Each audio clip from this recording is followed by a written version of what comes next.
जी, अस्सलाम वालेकुम। अच्छा, गोल्ड की वीकली एनालिसिस पे डिस्कशन करते हैं कि अपकमिंग वीक में गोल्ड में कहाँ से बाइंग या सेलिंग जो है वो पॉसिबिलिटीज़ बन सकती है। सबसे पहले ये गोल्ड का चार्ट ओपन किया है डेली टाइम फ्रेम के हिसाब से। सबसे पहले हम डिस्कशन करेंगे स्ट्रक्चर के हिसाब से। सबसे पहले अगर हम देखें तो गोल्ड यहाँ से जो है वो बुलिश हुआ है, ठीक है? बुलिश होने के बाद इसने जो रिट्रेसमेंट की थी यानी जो सपोर्ट ली थी, वो यहाँ से इसने सपोर्ट ली, ठीक है? उसके बाद ये बुलिश हुआ था।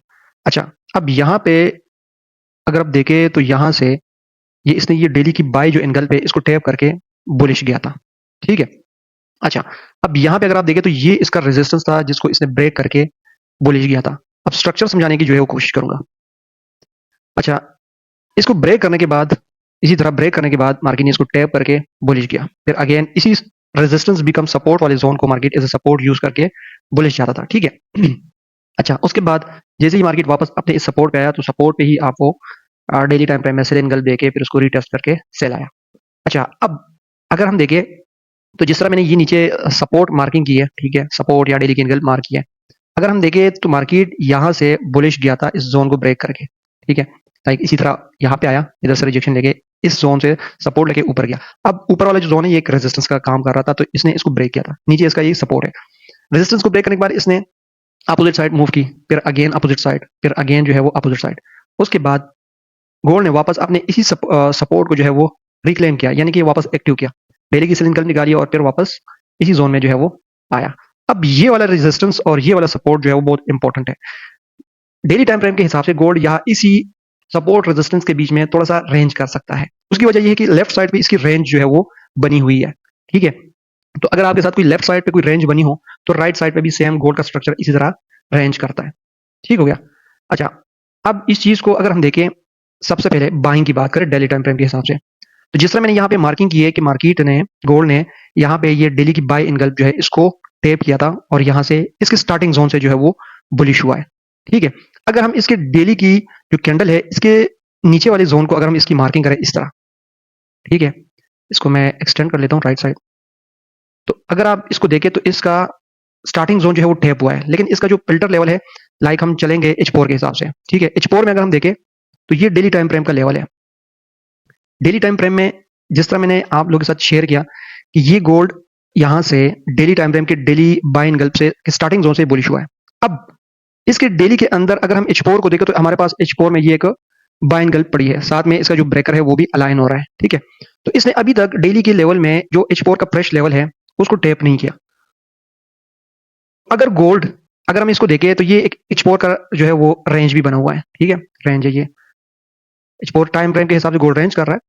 तो अगर गोल्ड ने बुलिश जाना है तो कम से कम अपने इसी डेली की जो H4 का लेवल है तो यहाँ से जो है इसकी बाइंग मिल सकती है। ये एक थोड़ी सी लॉन्ग टर्म बाय होगी क्योंकि हाई टाइम फ्रेम है, डेली H4 का टाइम फ्रेम है, तो यहाँ से फिर आपको जो है वो बाइंग मिल सकती है क्योंकि इस रेंज का जो है वो नीचे हम फेक ब्रेकआउट एक्सपेक्ट कर सकते हैं और उसके बाद यहाँ पे नीचे जो है ये इसका टेप पॉसिबल है। अच्छा, डेली टाइम फ्रेम पे वापस चलता हूँ। अच्छा, डेली टाइम फ्रेम के हिसाब से जिस तरह मैंने ये रेजिस्टेंस की मार्किंग की है एनगल्फ थ्योरी के हिसाब से, तो यहाँ पे देखिए ये मार्केट ने डबल सेल एनगल्फ जो है वो बनाई है। तो ऊपर अगर ये जाता है इसी रेंज से ऊपर, ठीक है? तो ऊपर इसी रेंज से यहाँ से फिर हाई टाइम फ्रेम में इसकी जो है वो सेलिंग पॉसिबिलिटी आ सकती है। तो ये डेली और H4 के हिसाब से मैं बात कर रहा हूँ। अच्छा, उसके बाद हम चलेंगे मजीद थोड़े से स्मॉल टाइम फ्रेम के हिसाब से। अब इस रेंज को इंटरनल रेंज जो है वो उसको डिस्कस कर लेते हैं। बाकी जो है उसको रिमूव कर लेता हूँ। अच्छा, यहाँ पे ये डेली की सॉरी H4 का रेंज चल रहा है, ठीक है?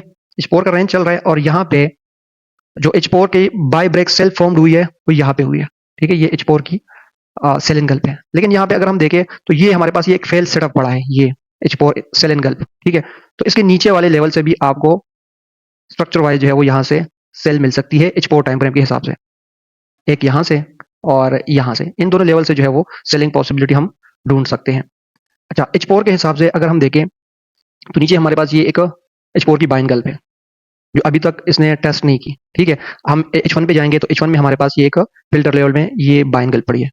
अच्छा, अब H1 के हिसाब से क्योंकि छोटा टाइम फ्रेम की हम छोटे टाइम फ्रेम की तरफ हम आ रहे हैं तो इसलिए हमारे पास छोटे टाइम फ्रेम में भी डेली बेस पे स्कैल्पिंग या इंट्राडे ट्रेडिंग जो है वो सेटअप जो है वो फाइंड होनी चाहिए।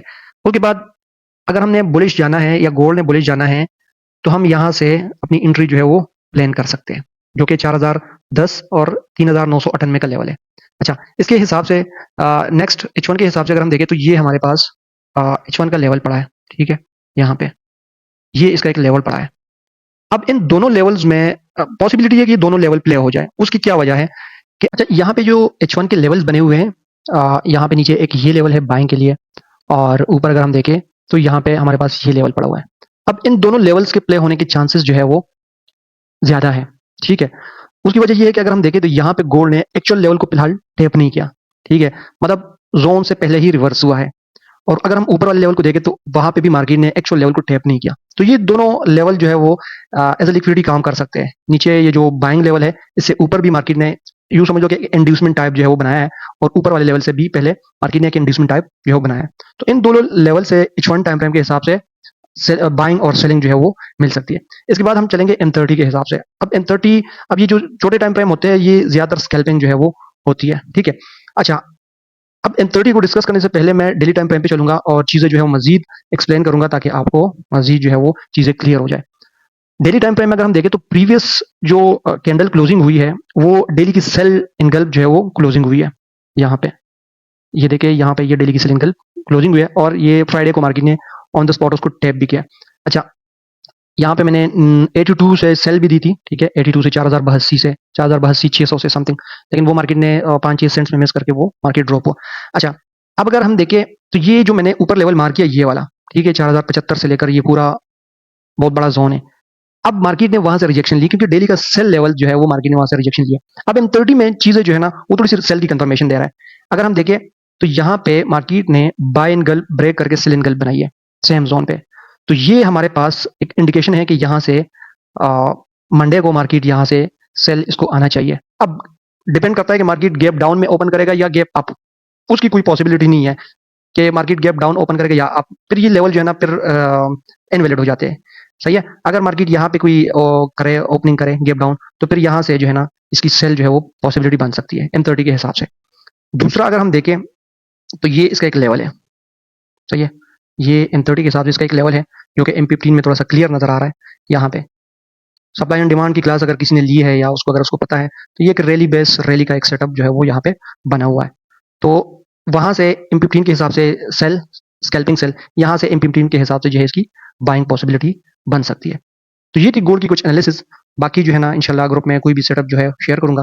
अगर आप मेरे ग्रुप में ऐड नहीं है पब्लिक ग्रुप में, तो यूट्यूब और टिकटॉक के अकाउंट में मेरा डिस्क्रिप्शन में जो है वो लिंक पड़ा हुआ है व्हाट्सएप ग्रुप का, कम्युनिटी का, तो उसके थ्रू आप ज्वाइन कर सकते हैं। बाकी मैं इंशाल्लाह कोशिश करूँगा कि डेली बेस पे या वीकली बेस पे एनालिसिस की वीडियो बनाऊँ, साथ-साथ में जो है वो सिग्नल वगैरह भी शेयर करता रहूँ। So thank you so much, अल्लाह हाफ़िज़।